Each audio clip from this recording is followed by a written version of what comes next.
And what is up, everyone? Welcome back to another episode of Historic Hot Laps. I'm your host, Alex Daniels. Listen, we had a bunch of stuff happen this last week. We've got a bunch of stuff coming up. Sorry for the outside of the studio type recording we've got today, but we got a lot going on. It's travel time to get to DC for the race weekend with IndyCar and the Freedom 250. Super stoked for that. But beyond that, let's get into it because from Richmond and Knoxville, Markham, we had a whole bunch of stuff happen this last weekend. Kyle Larson pulled off a double we weren't expecting. So let's kick it off. We're going to start out with the NASCAR Craftsman Truck Series and the Black Star 250 at Richmond. First thing, this race wasn't even supposed to happen when it did. The Truck Series race was scheduled for Friday night, but Mother Nature had other plans. Weather pushed the race back to Saturday afternoon, setting up a Richmond doubleheader with the Cup Series on Saturday night. We finally got the trucks going. Caden Honeycutt absolutely dominated. Honeycutt started second, took the lead on lap 3, and basically never looked back. He led 225 of 250 laps, swept both stages, and went on to win by a pretty comfortable margin overall.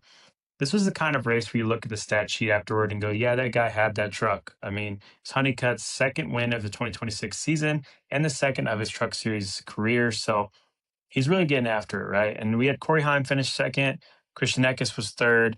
SVG came home in fourth, which was cool to see him in the Truck Series. Grant Enfinger rounded out the top 5.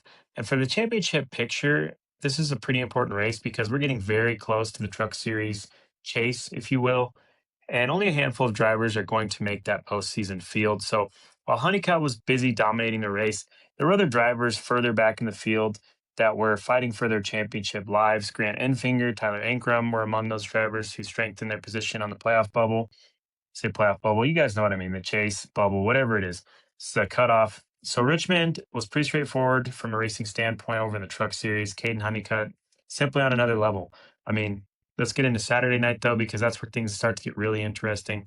The Cup Series came to Richmond with the regular season winding down. This race had some serious playoff implications. Anyway, Logano, that number 22 Team Penske Ford, went home for his second victory of the 2026 season and a third career victory at Richmond for him. And this one was pretty close because Logano beat Briscoe by just 0.392 seconds. Austin Cindric comes up finishing third, Denny Hamlin in fourth, Chase Elliott rounded out the top 5. That fifth place finish for Chase Elliott is worth mentioning because Elliott came into Richmond looking for a bit of a breakout and a bit of a rough stretch, and he got himself back in the top 5 when it mattered most. But obviously the biggest storyline here is Logano because if you go back just a few races, this is not where we expected Joey Logano to be. I mean, the hardcore diehard fans will probably disagree with that 100%, but his season started out pretty slow, like really slow. But suddenly he's turned things around. This was his second victory of the last 4 races. His performance over the last 6 races has completely changed his championship position. So he went from 20th in the standings to 9th over those 6 races. And that's pretty incredible turnaround. And remember, we're talking about 3-time NASCAR Cup Series champion here, not just talking about like a rookie. So Joey Logano has been through the playoff pressure before. He knows how to get hot at the right times. It looks like he's doing exactly that.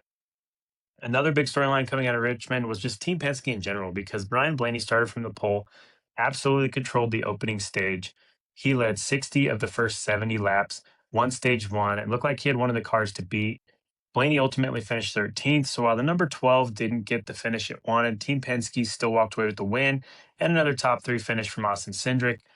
And Cindric's third place finish is important because it moved him from 16th to 15th in the championship standings, and that's a big deal. The top 16 drivers will make the 2026 Chase field, and we're getting down to business end of the regular season here, so I mean, things need to happen for those guys that are towards the back in those last few spots, right? And then Denny Hamlin. All right. Denny Hamlin finished 4th at this home track. And mind you, it was a great weekend. His daughter sang the national anthem for the Truck Series, which has got to be a super proud dad moment, right? It was super awesome to see. And while he didn't get the Richmond win, he leaves the race still sitting atop the point standings. He actually has a 115-point advantage over Ryan Blaney currently. So that's a pretty healthy cushion leading into the final stretch. So Richmond may not have given us a massive championship shakeup at the top, but it definitely changed the conversation around several drivers in the playoff picture. Logano suddenly rolling, Cindric is moving in the right direction, Elliott got a much-needed top 5, and Hamlin continues to hold the points lead. So if there's one driver from this race we really need to talk about, and this is going to transition into some dirt racing stuff, That's Kyle Larson, because Larson finished fifth at Richmond, except Kyle Larson had another race waiting for him in Iowa, about 1,000 miles away. Is one of the biggest sprint car races in the world. Let's talk about the Knoxville Nationals. The 65th running of the NOS Energy Drink Knoxville Nationals. For sprint car fans, this isn't just another race. This is the race. This is the Daytona 500 of the sprint car world. The one you circle on your calendar and the one that drivers dream of winning. And this year, Kyle Larson had already put himself in a pretty interesting position because earlier during Nationals week, Larson had won the Toyota qualifying night. He earned the pole for the Knoxville Nationals championship feature. But there was a problem. Larson also had a NASCAR Cup Series race to run at Richmond on the same night. The original plan was basically that Larson would do his NASCAR obligations and miss the Knoxville Nationals finale altogether, right? His sprint car was even prepped with a plan for a crew member to start the car if Larson couldn't make it. But then Mother Nature changed everything once again. The race was delayed by approximately 3 hours because of rain. Suddenly, the Cup Series race lined up perfectly with a rain delay in Knoxville, and suddenly what looked impossible started to look possible. I mean, Larson finished the Cup race. He got on a plane. He headed to Knoxville. Logistically, here, let's talk about it because you're racing 400 laps at Richmond in a NASCAR Cup Series car. You finish in top five. You head straight to the airport. You fly to Iowa. And while you're in the air, the biggest sprint car race in the world is getting ready to start. Larson wasn't just trying to make sure he got to the racetrack. He was trying to make it in time to actually race. And somehow it actually all worked out for him. The World of Outlaws reports that Larson arrived at Knoxville during the C main and was able to get on track with a police escort, then climbed into the Silver Motorsports number 57. Remember, this isn't a situation where he just showed up to watch. He was about to race for $200,000 and a Knoxville Nationals championship title.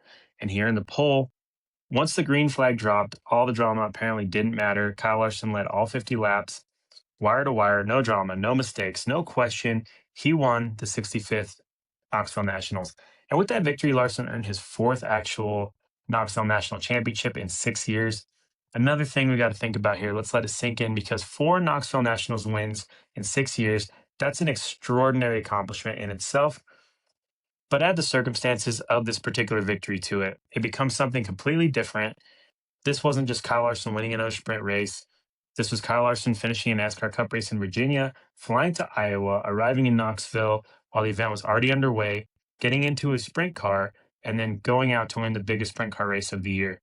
So why is this impressive, right? And I think this deserves some perspective because we talk about the double a lot in motorsports, and Kyle Larson is obviously no stranger to it. We saw him chase the Indy 500 Coke 600 combo twice.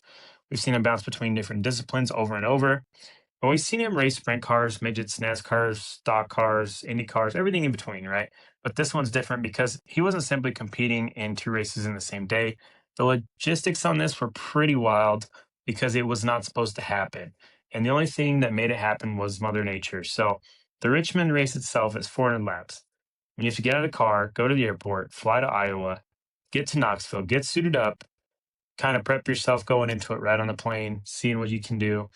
Race 50-lap feature against the best sprint car drivers in the world.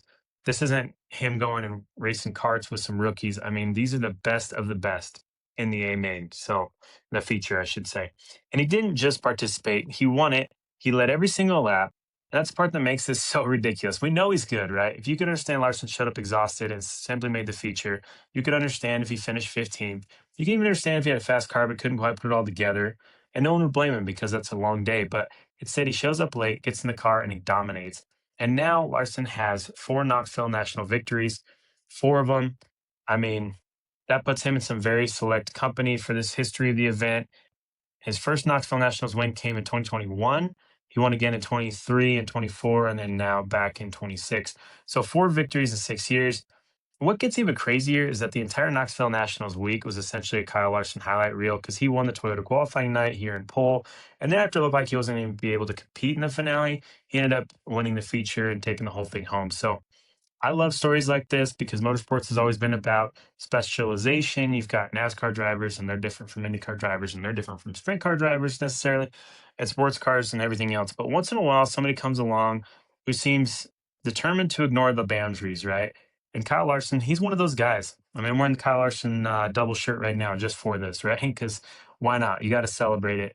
But whether you love him, hate him, somewhere in between. You got to respect what he did from the motorsports side of things. I mean, he raced in the Cup Series at Richmond, finished fifth, got on a plane, flew to Knoxville, won the Knoxville Nationals. That's not something you see very often. It's just not a result you see. The fact is, he's willing to try it in the first place because getting there is a very real chance the plan wasn't going to, fulfill what he needed. The weather could have cooperated in Richmond, could have cooperated in Iowa. I mean, anything could have happened. You could have flight delays, whatever else. The Knoxville program could have gotten ahead of him. He could have arrived late. He could have gotten there and simply just not had the rhythm that he needed, right? Instead, everything broke his way.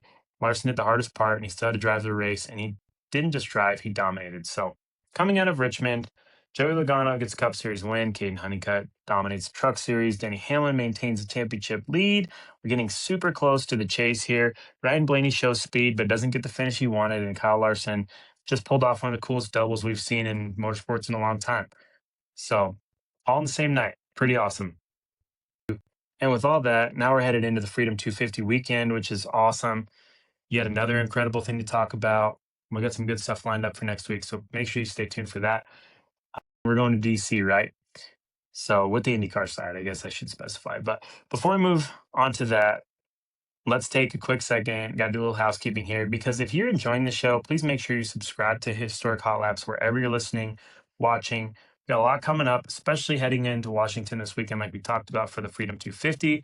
We're going to try to bring you what coverage we can. I know they're kind of limited on what you can do there. We are in the nation's capital. It's a pretty historic place. They're going to be locked down on a lot of stuff, but we're going to bring you as much coverage as we can. So if you haven't subscribed yet, now is definitely the time. And if you're watching us on YouTube, please hit that like button, leave a comment, subscribe obviously there too. Turn on the notifications so you don't miss anything coming out of the weekend for us.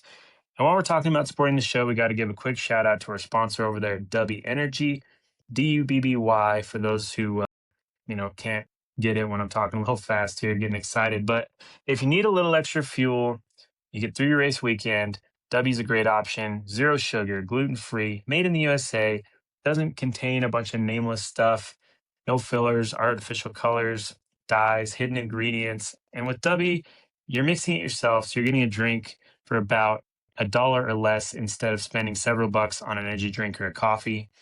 I mean, if you want to give W a try, head over to their website. Use promo code HOTLAPS at checkout and save 10% on your order. That's HOTLAPS for 10% off. And again, everyone who's subscribed, shared an episode, left a review, sent us a message, and just continues to tune in every week. We appreciate it. Now let's get back to racing because IndyCar in Markham was an event. We got a lot to talk about. All right. Moving over to IndyCar, because if you thought Richmond and Knoxville weekend gave us enough drama, Markham had something to say about that as well. This was the inaugural Ontario Honda Dealers Indy at Markham, the brand new street circuit replacing the traditional Toronto race after 39 consecutive IndyCar races at Exhibition Place. Before we even talk about the race itself, we have to talk about what happened before the cars ever turned a lap. Honestly, it got off to a pretty rough start. The streets of Markham Circuit was supposed to host IndyCar practice on Friday, except the track itself was not ready. And I'm not talking about drivers complaining the track wasn't perfect. The actual construction of the circuit itself was not finished to the point that IndyCar was not comfortable putting cars on it. The result, Friday's entire IndyCar program was canceled and pushed into Saturday. That meant practice, qualifying, and the rest of the weekend schedule had to be compressed into one very, very busy Saturday. IndyCar president Doug Bowles didn't mince words about it. He said the series was incredibly disappointed that the promoter wasn't able to complete the track on time despite significant support from IndyCar personnel who were on site. Now, street circuits are complicated. You're talking public roads, turning them into a racetrack. You've got barriers, fencing, tire walls, safety equipment, grandstands, all the infrastructure, right? You got to close the roads. There's an enormous amount of logistics that goes into this, and it's got to come together in such a tight window. But at the end of the day, IndyCar has to have a track that is safe and ready before it can put 25 Indy cars on it. So the series made the right call. They weren't going to compromise safety just to get a practice session in. And the good news, once the track was finally ready, we got the race we absolutely deserved. The new circuit, 2.1 miles, 12-turn, temporary street course, and right away, drivers discovered something. The place was going to be difficult, and in fact, it was going to be very difficult. It was very tight, it was very technical, there were walls everywhere, and there were several places where the track simply didn't give drivers enough room for error, and that becomes obvious almost immediately, right? Let's talk about Louis Foster for a second because this is one of those feel-good stories. Their Ray Hall Letterman Lanigan racing driver had an incredible Saturday. He was third fastest in practice. He topped the second practice as the fastest car, and then when qualifying came around, he put it all together. He set the first official track record. Granted, it was the first year, right? And he also won pole for the inaugural race. So his lap was 1 minute 13.2 seconds, and he was just barely ahead. Foster beat Christian Lundgaard for the pole for about 4/10 of a second. That's a massive margin in IndyCar qualifying, honestly. It looked like Foster had everything lined up for what could have been the biggest win of his young career. So let's go to Sunday because Foster on pole, and for a while it looked like he might actually have the day to beat there. But the Markham Street Circuit was very brutal. The race was full of cautions, incidents, and strategy gambles. Eventually, Foster's perfect weekend came crashing down. He clipped that wall that everyone else had issues with, was forced out of the race. The thing about the emotional swing here, you got the pole, the track record, your fastest out there, and then a DNF. And unfortunately, that's racing, right? And that's what happens on a brand new street circuit like this. And the margin between a huge breakthrough and a complete disaster is incredibly small. So let's talk about the championship leader for a second, Alex Palou. So this was not an easy weekend for him. Palou entered Markham with a 110-point lead over Kyle Kirkwood. Qualifying went very wrong for him, though. Palou was extremely quick, but late in the fast 12 session, he lost the rear of the car approaching turn 10. He hit the wall on one side, and then he bounced across the track, hit the opposite wall. That ended his qualifying session and ended an incredible streak that he had. He had started 30 consecutive races inside the top 10. That streak was over. He would start Markham 12th. Not exactly where you want to start when you're trying to put a championship away, but here's where Palou does what Palou does, and he went racing. The Markham race was chaotic. You had cars crashing, strategies were splitting apart, pit windows were becoming extremely important, and Alex Palou, he just kept moving forward. He eventually worked his way all the way from 12th to 4th place, and considering where his weekend started, that was pretty huge. More importantly, his closest championship challengers weren't having nearly as good of a day. Kyle Kirkwood qualified 16th and ultimately crashed out of the race. David Malukas, who ended the weekend third in points, also had a difficult race. So Palou didn't just survive Markham, he actually gained ground.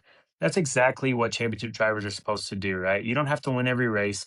Sometimes a championship move is simply making sure a bad weekend doesn't become a disastrous one. And that's what Palou did. Now, let's talk about one of the most ridiculous drives of the day because that belongs to Will Power. Power had one of those weekends where absolutely nothing seemed to go right. He crashed in practice, then he had another incident in qualifying, and because of that, he started the race dead last in 25th, and somehow he finished third. So let that sink in for just a second. Will Power went from the back of a 25-car IndyCar field to a podium at the end of 90 laps. That's an enormous recovery.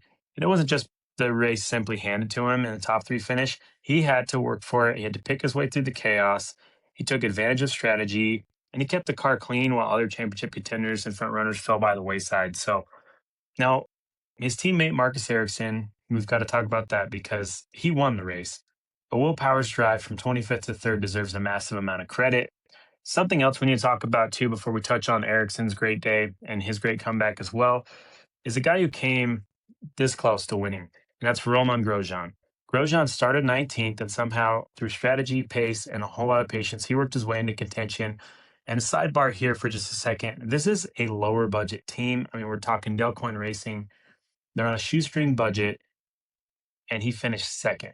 So by late stages of the race, Grosjean was sitting in the position for a potential win, and he played the fuel strategy beautifully. But then here comes Marcus Ericsson charging up. Ericsson made the final pit stop on lap 69, handing the lead to Grosjean. Ericsson came back on the track in 7th, and then he just started hunting one car, then another, until he got to Grosjean. With just 5 laps remaining, Ericsson made the move into turn 6, and that was the race. Ericsson took the lead. Grosjean had to settle for second. The margin at the finish was 7.5 seconds. For Grosjean, that was pretty brutal, but at the same time, it was his best finish of the season and his 6th career runner-up finish. So while he didn't get the big trophy, he absolutely earned the respect. So we got to touch on the winner, obviously, Marcus Ericsson, the 2019 IndyCar Rookie of the Year, the 2022 Indianapolis 500 winner, and a driver who had been waiting a very long time to stand on the top step of IndyCar's podium again. How long had it been since he'd been there? 63 races. That's right. His last IndyCar victory came back in 2023. That's a long time for a driver of Ericsson's caliber to go without a win. And Markham finally broke that drought. But what's really impressive is how he did it. Ericsson didn't have the easiest weekend. He started fourth. He had a pit stop that didn't go perfectly. And then late in the race, Andretti Global made the call to put him on an aggressive strategy. The final stop came at lap 69. Ericsson came out seventh. And instead of settling for a podium, he went hunting for the win. He charged through the field, and with 5 laps to go, he passed Grosjean for the lead, and then he drove away. Marcus Ericsson wins the inaugural Ontario Honda Dealers Indy at Markham. That's a long name for a race, I'm not going to lie. And he ends a 63-race winless drought in the process. And just to touch on the podium one more time, I mean, Marcus Ericsson, Roman Grosjean, and Will Power, pretty interesting group, pretty awesome. 2 Andretti cars. Kirkwood had an incident, or they probably would have locked out the podium, honestly. They were fast. They always are at the street courses, but they were extremely fast. You've got an Indy 500 winner finally back in victory lane. You've got a former Formula One driver having the best Indy finish of his season. And you've got a 2-time IndyCar champion and another Indy 500 winner also standing in third. So that's a pretty good way to introduce a brand new race event to the calendar, right? Now, what does it mean moving forward? Well, despite the mess surrounding the start of the weekend, I think there's a lot about Markham. The track is challenging, the racing was chaotic, there's plenty of overtaking opportunities, and most importantly, the drivers seemed to genuinely enjoy the challenge once they finally got out there. But there's definitely things for the organizers to learn from year one, because having to cancel the opening day of IndyCar weekend because the circuit isn't ready isn't something that you ever want to repeat, right? I mean, there's absolutely no way you want to repeat that. This is supposed to become part of the IndyCar calendar, and if Markham is going to stick around, the track build and event preparation have to be much smoother next time. But the racing itself is any indication, Markham definitely has potential. Let's touch on the championship picture real quick while we're talking about it, because Palou came into Markham with a massive advantage. He leaves with that advantage being even bigger. It's locked up. I mean, his fourth place finish combined with problems closest challengers means the championship is looking increasingly like Palou's to lose. But we're not done yet. That's the most important part. We're going to Washington this weekend, hitting a plane in the morning first thing. I mean, we're getting excited, but we know Palou's probably got this locked up. I mean, it is what it is. The next race, though, the Freedom 250 in Washington, D.C., and means the very next time these cars hit the track, we're going to be there. We're going to be in Washington. We're going to see this brand new street course that's finished. It looks good online right now. Everybody that's been sending pics and stuff from the area. We'll be watching another chapter of IndyCar history unfold. And what an event. I mean, politically, doesn't matter where you stand. Just the fact that a place so historic and so meaningful to this country is going to have cars going sub 200 miles an hour around it is insane, right? So that's going to be pretty cool. Will we see Marcus Ericsson or one of the other Andretti boys back in there? Absolutely, probably. Street course. I mean, if one Andretti's not on the podium, we've got some issues. But yeah, Alex Palou, he's going to keep that championship locked. And we'll see what RLL brings with Louis Foster being so fast. I mean, they've got to bring the same program to Washington, and they'll probably do all right. So you had DNF there, and that's IndyCar. That's heartbreak, is what it is. After chaotic debut on Markham, we're going to head to DC. That's where things are going to get really interesting. All right, we've got a quick one to cover in the news real fast here because, yeah, honestly, this isn't exactly breaking news to anybody who's been paying attention, but it became official. Hendrick Motorsports announced that Connor Zilisch will take over that number 48 Ally Chevrolet beginning in 2028. Once Alex Bowman steps out and retires from full-time Cup Series racing, Zilisch signed a multi-year agreement with Hendrick. He'll be replacing Alex Bowman, like we said, who announced last month that he'll step away from full-time Cup racing after 2027. And really, this has felt like an obvious destination for quite a while. The moment Bowman announced he was leaving the number 48, Zilich's name started hitting the waves, right? He's 20 years old. He's already proven himself across multiple disciplines. I mean, he's a Rolex 24 winner. And despite being a rookie Cup Series hardship that he's having, Hendrick clearly sees something in him that he believes can turn a long-term corner of the organization, right? Rick Hendrick called Zilich a truly gifted young racer and said the organization believes he's the right driver to continue the legacy of the number 48 team. And let's be honest, that number 48 is not just another race car. That's a number that's pretty significant in history. I mean, Jimmy Johnson turned the 48 into one of the most recognizable numbers in history, winning 7 Cup Series championships in that program with Hendrick. Alex Bowman took over the ride beginning in 2021, and now Bowman's final 2 seasons, Zilich will be the next driver to carry that legacy forward. That's a pretty big opportunity for a 21-year-old driver, 20-year-old driver, soon to be 21. And what's interesting to me, though, is really whether Zilich is going to Hendrick, but we all pretty much expected that. It's what happens between now and 2028 because he's still under contract with Trackhouse, right, through 2027. meaning he's got a year and a half plus of Cup Series ahead of him. And he's got to put Hendrick kind of on the sidebar until he jumps into one of those fire suits for them. And that's actually a good thing because he's getting time to learn. He's getting time to make those mistakes. He's getting time to figure out the Cup Series. I mean, we've seen him. He's had a rough year. There's no denying that. And it's time to prove the hype surrounding him is justified because the difference between a tremendous young talent and actually becoming a Hendrick Motorsports Cup Series winner, that's a pretty big leap. So that's the next step. You also got to look at Trackhouse perspective, right? Trackhouse clearly wanted Zillage to be part of its future, but team owner Justin Marks described the move as bittersweet, saying the organization wanted to keep Zillage long term, but is happy that he's going to have an opportunity that many young drivers only dream about. I think that's an important part of this story because Zillage isn't leaving Trackhouse because his career stalled. He's leaving because Hendrick's calling. And that's a pretty good problem to have. So now we know the next chapter on the number 48, but we do need to touch on something here that's kind of interesting because before we move on from this, I want to throw an opinion out here because there's another name that I think is going to be talking about for a bit over the next year and a half, and something that's in the pipeline that I thought maybe might be more suited for that ride, even though we knew Zilch was probably going to get it, and that's Corey Day. I mean, if you're Hendrick Motorsports and you just made your decision on the number 48, but honestly, I don't think anybody should be surprised by who they picked. But where does that leave Corey Day? Because Day is part of the Hendrick development program, currently driving that number 17 Hendrick cars, O'Reilly Series entry. And he's already shown he can win. He won at Talladega. He won at Dover. He adapted remarkably quickly to stock cars after coming out of sprint car world. He's still like a Larson. He's still doing sprint cars and winning races on the side too. Hendrick is invested in him very heavily. And this isn't a driver who suddenly appeared on the radar yesterday because they signed him to a multi-year development deal because clearly they believe they're seeing something special. So what happens now? Well, I don't think Hendrick just gives up on Corey Day, obviously. In fact, I think the exact opposite happens. I think Hendrick now has to get creative. If we look strictly at the early Cup Series results we've seen from these drivers, there's an interesting wrinkle here because Connor Zilic has Cup experience, Corey Day doesn't. But Zilic's rookie Cup season has been rough. He's currently sitting at the bottom of the standings with one top 10 and 8 DNFs. Now, I'm not saying that means Connor Zilic isn't a future star. That's ridiculous. We know he's good. The kid's resume's got it going on for sure.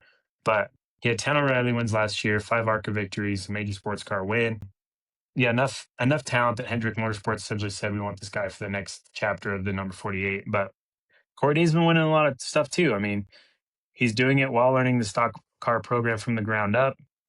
He came from a completely different world and is already winning races. So it's going to be a battle for sure, these young guys, as to who's the talent and where it goes. So I don't know. Corey Day's going to end up in the Cup Series somewhere. I wouldn't be shocked if Hendrick makes it happen, but we know it's not going to be the 48. So where does he end up? I mean, does he end up on a level 2 team, an alliance team? Who knows? You know what I mean? I mean, it's hard to predict, but the Chevy connection becomes really interesting here. Hendrick has relationships throughout the organization, right? They have affiliated teams. They have relationships with Trackhouse and other organizations. So if Day continues to develop at the pace he is, I could absolutely see a scenario where Hendrick helps place him into a competitive cup ride, even if it doesn't say Hendrick Motorsports on the side of it. So I don't know. It's going to be interesting to see. I don't know what to do for predictions on this. I think it's too soon to tell. We'll just see where the chips fall after 2027.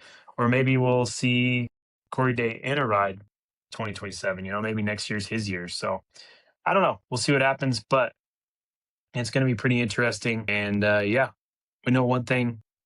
They're going to be competitive. All right. Our favorite time of the episode, the history segment. There are certain places in America where you just don't expect to hear the sound of a race car, right? We're talking Daytona, Indianapolis, Talladega. Those places make sense. But Washington, D.C., the nation's capital, the place of presidents, monuments, museums, government buildings, a place where the streets are usually filled with buses, tourists, police motorcades, and people trying to get somewhere, right? It doesn't exactly scream motorsports, like walking into the Indy 500, Indianapolis Motor Speedway. And yet, this weekend, IndyCar is about to change that. The Freedom 250 Grand Prix is coming to DC. And on Sunday, August 23rd, IndyCar is going to race the temporary 1.7-mile, 7-turn street circuit around the National Mall. The cars will run alongside Pennsylvania Avenue. with Washington Monument and the U.S. Capitol framing the front stretch. They'll race past the National Air and Space Museum, the National Gallery of Art, and the National Archives. It's going to be an absolutely surreal sight. But there's an interesting part here because this isn't the first time Washington has tried to put on a major automobile race in the streets. In fact, about 24 years ago, Washington tried something remarkably similar. It didn't exactly go according to plan. So let's go back to 2002. The America Le Mans Series was one of the premier sports car racing championships in North America, and the series was looking to expand its reach. Washington, D.C. was an attractive destination. The nation's capital had international profile, had population, had tourism, potential audience to make street race a major event.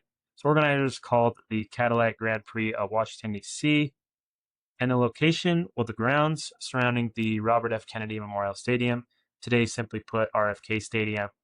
The track was temporary. It was constructed largely through the stadium parking areas with concrete barriers, fencing, grandstands, everything else you needed to turn a parking lot into a road circuit, right? The final course measured about 1.6 miles. It featured 7 turns, and the cars, these weren't slow parade machines, right? The headlining America Le Mans series included some of the most sophisticated sports cars in the world. You had Audi R8 prototypes, Pana's prototypes, Cadillac's Northstar LMP program, Corvette C5Rs, Porsche 911s, Ferrari 550s. Seriously accomplished drivers, too. I mean, you had Tom Christensen, Manuel Pirillo, David Brabham, Jan Magnussen, Johnny Herbert, Brian Herta, obviously, Ron Fellows, Andy Pilgrim. I mean, this was a legitimate international sports car racing event. And for Washington, it seemed like a pretty big deal. Contemporary reports described it as the city's first automobile race in more than 80 years. So think about that for a second, because Washington had gone generations without hosting a major professional automobile race. And suddenly in July of 2002, the nation's capital became a temporary road circuit. And the weekend was really bigger than the America Le Mans series itself, right? Because there were multiple racing categories scheduled throughout the weekend. You had Trans Am, Grand Am's predecessor, and other supporting events. There were demonstrations, there were celebrities, there's even a motorcycle stunt involving Robbie Knievel at the time. And organizers were expecting tens of thousands of spectators. The goal was super ambitious, obviously. They weren't just trying to put on a race. They wanted to establish the National Grand Prix of Washington, D.C. as an annual event. In fact, organizers had a deal in place that was supposed to keep the event coming back for years. The vision was essentially the Washington becomes a regular stop in the motorsports calendar. And for a few days, it looked like it might actually happen, but there was just one problem. The racetrack was extremely close to people's homes. Some residents of the Kingman Park neighborhood that lived only about 150 feet from this circuit, and those race cars are pretty loud. I mean, they're really loud. The kind of loud that sounds fantastic if you're standing behind a pit wall with a camera in your hand, and considerably less fantastic if you're trying to sleep or, say you have children or whatever the case may be. But before the event, residents had already expressed concerns about noise, traffic, and the impact the race might have on the neighborhood.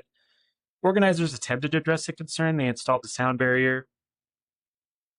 They offered complimentary tickets to nearby residents. They tried to work with the community, which is great. It doesn't always go well, but it's great they tried. But once again, the engines actually started running and the concerns became very real. During the weekend, city officials measured noise levels in the neighborhood around more than 100 decibels during the race. The city's residential limit is 60 decibels, so put that in perspective, this wasn't a situation where someone could simply close the window and forget about it. The race was loud enough that it became a serious political and regulatory issue as well, as you would expect in DC, right? And it would ultimately become the beginning of the end. So here's where it gets a little interesting, though, because the race, from the racing standpoint, the event actually worked. The America Le Mans Series race was competitive, and it produced an incredible finish.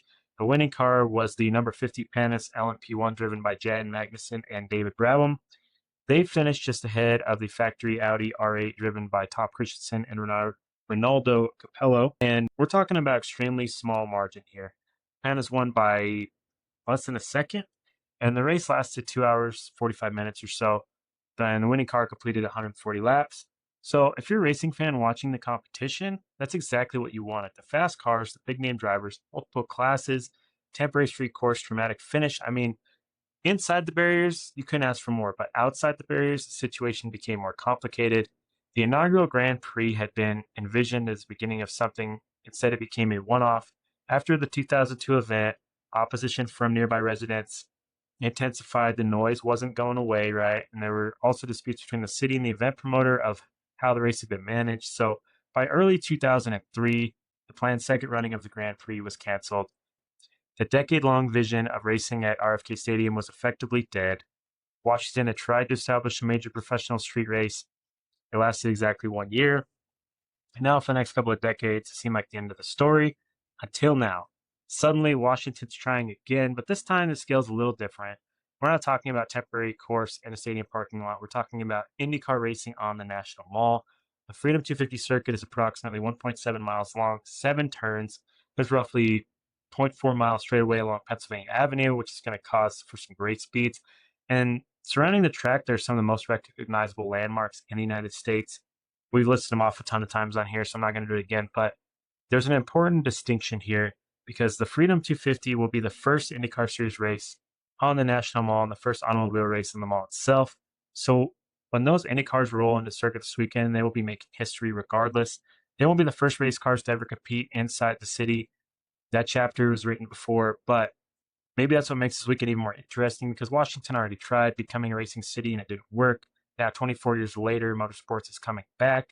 Only this time, instead of racing around the stadium parking lot, they're going to race around the heart of the nation's capital. This brings us to a question, right? I know it's kind of a weird history lesson this time, but we're just trying to associate. Let's bring up this. Can Washington finally make racing work? Personally, I think this is a one-off. I know there have been talks about repeats, but politically, it's causing such a stir. I don't think we'll see it again. It's just going to be for the 250 anniversary. In my personal opinion, if they bring it back, it's going to lose some of that pizzazz and prestige, right? I mean, fortunately, we're lucky enough to be going there. But yeah, the challenges haven't disappeared. I mean, street races are very complicated. They're expensive. They disrupt things. They require an enormous amount of infrastructure and security, especially in DC. Road closures, barriers, fencing, all this stuff. We're talking about doing all that around national monuments. The National Park Service has already established temporary closures and public use restrictions around portions of the event. I mean, leading up to it. This isn't just putting a race on unused land. I mean, this is transforming the most recognizable public city in America into a racetrack. So pretty insane. And yeah, I don't know. That's makes us feel like the Freedom 250 is just going to be so fascinating from a historical perspective because motorsports has always had a strange relationship with cities. Sometimes they embrace it, sometimes they don't. Sometimes the race becomes part of the culture, and sometimes it disappears after one weekend. So Washington already experienced one of those stories. Now we're going to find out which story the Freedom 250 becomes. Even if it is a one-off, I hope it's a positive experience for everyone and a great event. And obviously, we're going to be there, so there's that. But 24 years ago, the sound of sports cars echoed through RFK Stadium. The weekend, the sound of Indy cars will echo between monuments of Washington, D.C. Different cars, different circuit, different era, but the same basic idea, right? Take racing somewhere people don't expect to see it and see what happens. The 2002 Grand Prix of Washington lasted 1 year. The Freedom 250 is about to write that next chapter. Either way, Washington's about to get real loud this weekend, and that's when the racing comes to Washington, and we get excited about it. So that's going to do it for this week's episode of Historic Hot Laps. Again, appreciate you following along. I know we're on a kind of on the road deal right now, so it is what it is. We're just going to keep this thing alive. We do have a good interview coming up next week, so please, please, please tune in for that. But before we get out of here, we've got all the good stuff ahead of us. If you're not already following Historic Hot Laps on social media, now is definitely the time to do it. We'll be sharing updates from Washington throughout the weekend. And of course, we'll have a full recap coming your way after the checkered flag. And before we close things out, I want to give a huge thank you to W Energy for putting in some beliefs in us. If you're out there looking for that energy drink that's got no sugar in it, no artificial fillers, no dyes, none of the bad stuff, USA made, unique flavors. It's not coming in on a container ship. It's made right here in the USA. Go to w.gg, that's dubby.gg, 10% off your order, use code HOLAPS at checkout. And yeah, once again, thank you for listening. Hit that like, share, subscribe. Until next time, we're going to see you in Washington. If you're there, hit us up on the socials and stay safe. Thanks for tuning in.